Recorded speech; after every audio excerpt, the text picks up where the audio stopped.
देख रहे हैं फ्रीडम न्यूज़। कोरोना महामारी के दौरान मौत का आंकड़ा इतना ज़्यादा बढ़ गया कि शमशान और कब्रिस्तान सभी जगह फुल हो गई थी। ऐसे में शमशान घाट पर अंतिम संस्कार कराने वालों की काफ़ी भीड़ थी, जिसकी वजह से अधिकतर लोग गंगा के किनारे शव दफनाने लगे थे। श्रृंगवेरपुर घाट पर तो हजारों शव दफन किए गए थे और यही हाल फाफामऊ घाट पर भी था। यहाँ पर भी सैकड़ों शव दफन किए गए थे। शव दफनाने के दौरान 2 से 3 फीट ही गड्ढे खोदे जाते थे और उसी में मृतक के परिजन शव को गाड़ देते थे।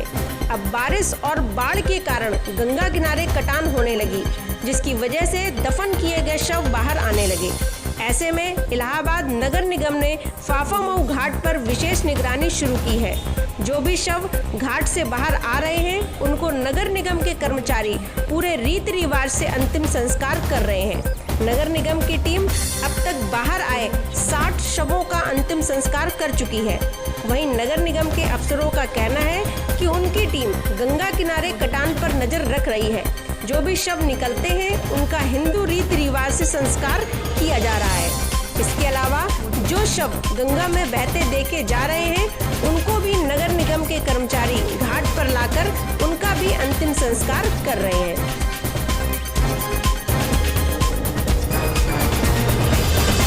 Audio Jungle. Audio Jungle.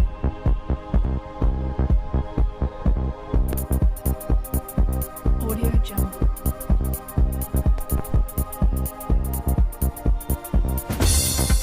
Audio Jungle.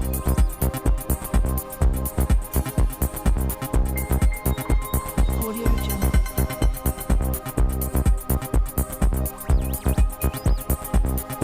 जो रेती में दफन सबसे किस तरह से बाहर आए हैं, किस तरह से निकाल रहे हैं और किस तरह से संस्कार किया जा रहा है? देखिए, जब से गंगा कटान चालू हुआ है तो कल की तारीख तक 47 से 100 का अंतिम संस्कार, दाह संस्कार, पूजा पाठ सहित विधिवत किया जा चुका है। आज सुबह से आप लोग खुद ही देख चुके हैं कि एक लाइन से 1705 बजे से निकलना चालू है कटान में, तो 1700 निकल चुके हैं अभी तक। अब शाम तक कितने निकलेंगे ये शाम को पता चल पाएगा। तो 1700 का जो है संस्कार करेंगे।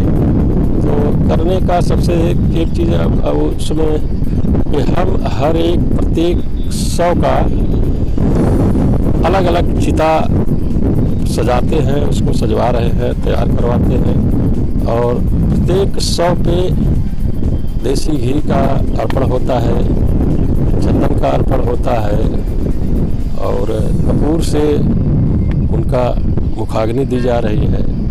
और जो भी मुझे ज्ञान प्राप्त है उसका साथ साथ में मन ही मन मंत्रोच्चारण भी स्वतः करता रहा। अच्छा, ये आज मैं देख रहा था जब अंतिम संस्कार आप कर रहे थे तो ये पूरी तरीके से बॉडी पैक में नली भी लगी थी।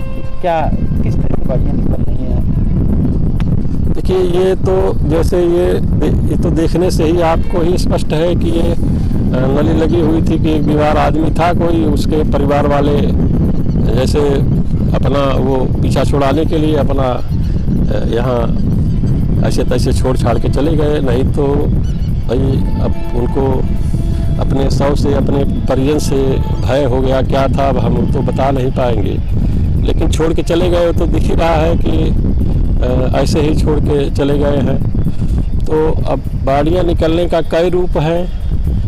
कुछ जैसे पुरानी बाड़ी है तो उसमें कुछ हिस्सा की चमड़ी जो है स्किन में काली पड़ गई है। कुछ ऐसे हैं, कुछ ऐसी महिलाएं के भी शव निकले हुए हैं जिसके अभी नेल पॉलिश तक भी हम लोगों ने देखा, यहाँ देख रहे हैं कि नेल पॉलिश तक भी उसका चूड़ी पड़ी हुई है हाथ में और नेल पॉलिश भी पड़ा हुआ है।